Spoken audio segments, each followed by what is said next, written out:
CM Frey, and I would like to welcome you back to the 4th episode of King's Raid Masterclass. One of your first main tasks as a new user is to build a team of 4 heroes. That's why I'd like to discuss 4 topics in relation to team building today, which are battle formation, attack type, classes, and team composition. To start, I'd like to show you team formation on the battlefield. For a lot of content in King's Raid, you will have a team that consists of 4 heroes. There are 3 positions on the battlefield: front, middle, and back. At the beginning of a battle, you can see my team is lined up according to their fixed position on the battlefield. Naraxis, my tank, is at the front, where he will soak up a lot of damage thanks to his high defense statistics.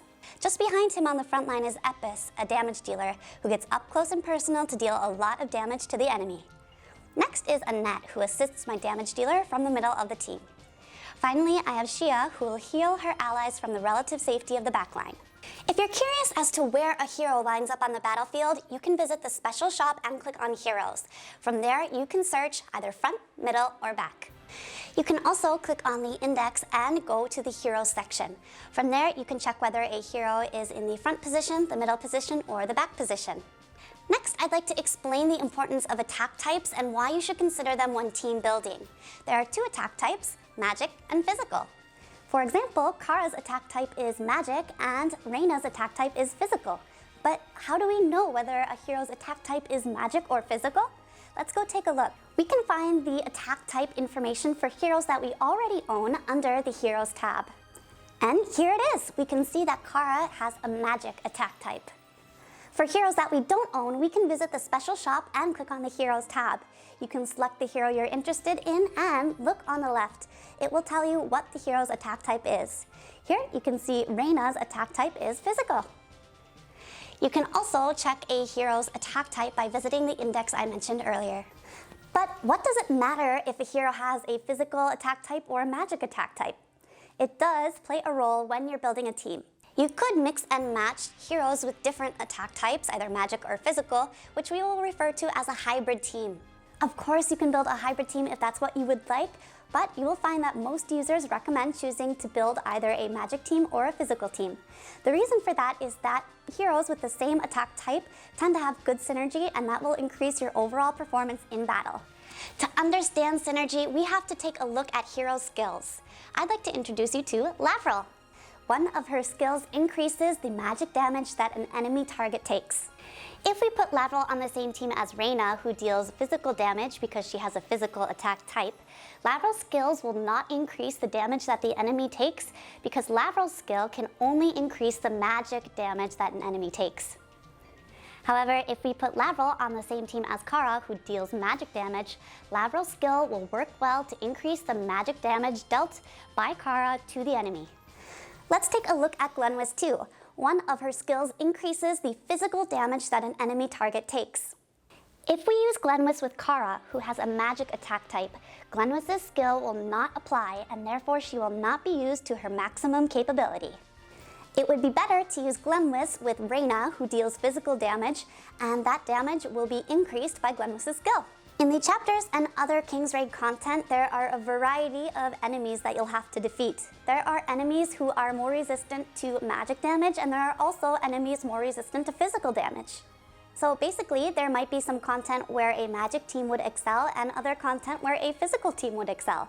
If we take a look at the stockade, you'll note that Area 2 has monsters that reduce physical damage. So it'll be best to use heroes that deal magic damage to defeat them. Area 3, however, has magic damage reduction, so it'd be best to use heroes who deal physical damage. You can also see in the world boss that the mountain fortress has a skill called defensive mode, and that magic damage attack types make it easier for the core to be exposed. Basically, magic attacks will be more effective than physical attacks at this time.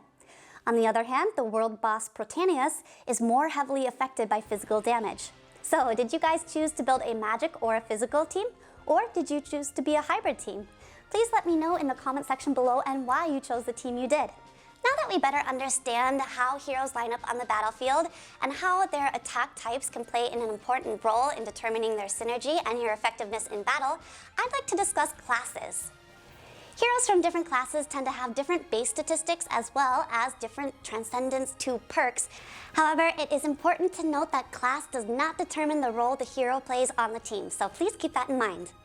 The first class I'd like to introduce to you is Knights. Knights tend to operate on the front line and have higher HP and defensive statistics. An example of a Knight is Neuraxis. Neuraxis increases the defense of allies and reduces the incoming damage from the enemy team. Warriors also tend to have higher HP and defense statistics, which enables their survivability on the front line, but they also tend to have higher attack statistics than Knights. An example of a warrior is Visca. Visca has wide area CC, such as stun and knockdown, and destroys the enemy's position. The next class is Assassins. Assassins tend to operate on or near the front lines, and they also tend to have higher attack statistics than they do HP or defense statistics. An example of an assassin is Reyna. Reyna specializes in single target damage and enhances her own damage-related statistics. Next up is the Wizard class. Wizards tend to take position on or near the backline and also tend to have higher attack statistics than they do HP or defense statistics. An example of a wizard is Nyx. Nyx specializes in wide area damage and dispels positive effects from the enemy. He also has some CC skills to knock the enemy down. The next class is Priests, and Priests tend to work from the backline to support the team instead of doing damage. An example of a Priest is Refi. Refi dispels negative effects from all allies and provides continuous healing. The next class is Archers. They tend to deal some damage from the backline. And an example of an archer is Zephyr. Zephyr is an AoE hero that deals damage over a wide area and destroys the enemy's position. And last but not least is Mechanics. Mechanics tend to take position on the backline, though not always, and tend to offer utility in battle. An example of a mechanic is Annette. Annette offers CC immunity for her allies and increases the damage an enemy target takes. She also offers some healing and stun capabilities. Lastly, I'd like to explain team composition. Basically, what role the hero will play on the team. I've seen a lot of users use the following team composition. Users tend to have one DPS, also known as damage per second. A DPS tends to have high attack statistics, but is more susceptible to damage due to its low HP and defense statistics. There are two types of DPS, single target and AoE. Single target means that a hero will focus on attacking one enemy, while AoE, on the other hand, means area of effect. It means it will do damage over a wide area and attack multiple targets. The next role is the role of a sub-DPS, though this role tends to be a little bit flexible. I've noticed users really like to choose heroes that have a lot of crowd control abilities. Crowd control, or CC for short, usually refers to abilities that can, in some way, control or incapacitate the enemy's actions on the battlefield. CC includes things like stun, silence, knockback, and more. While heroes who fill this role typically don't have the same high attack statistics like a main DPS would, they can still deal some damage while also providing some crowd control capabilities. Next is the role of a tank. These heroes tend to have high HP and defense statistics that help them survive on the front line. The last role on the 4-hero team tends to be support.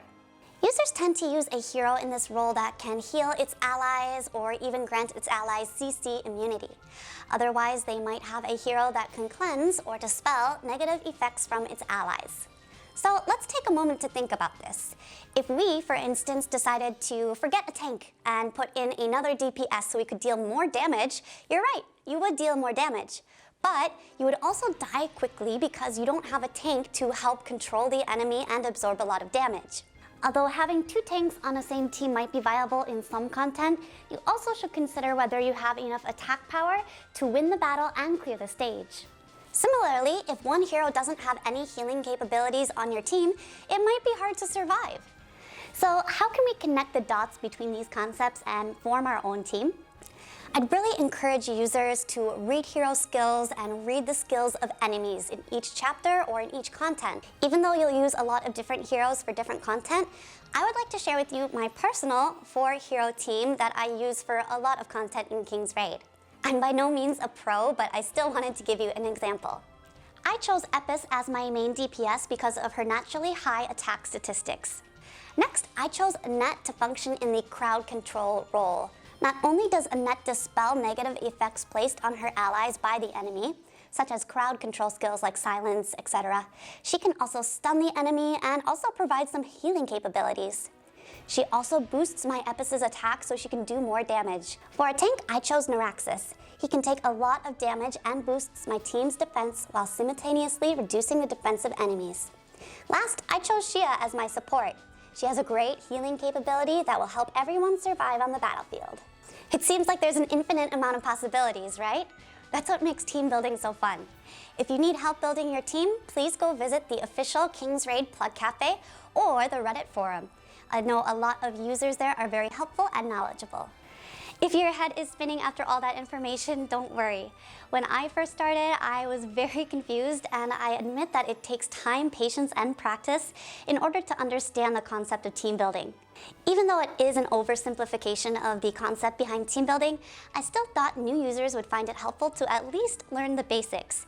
As you progress through the game, you'll naturally pick up more information about team building and what works in some content and what doesn't work in some content. Lastly, I'd like to discuss the burning question. Last week, I asked you guys what you would make if you collaborated with Miraru and Lakrak on an invention. You guys had really good answers this time as well, so I'd like to read some of them. Chrysero said, I'd make huge cannonballs with the most enjoyable and beautiful fireworks Orville has ever seen, because that's what everyone in Orville deserves.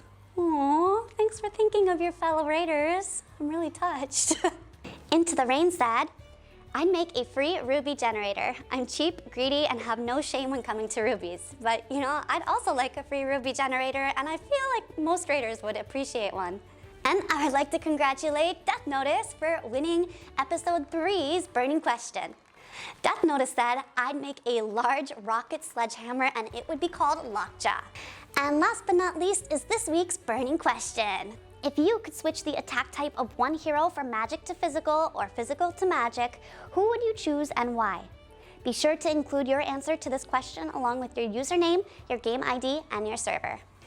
Well, that's it for this week's episode of King's Raid Masterclass, episode 4, and I would like to thank you guys for taking the time to watch this. If you did enjoy this video, please remember to like, leave a comment along with your submission to the burning question. You can also share this video and subscribe to our YouTube channel. I'll see you later, Raiders. Bye!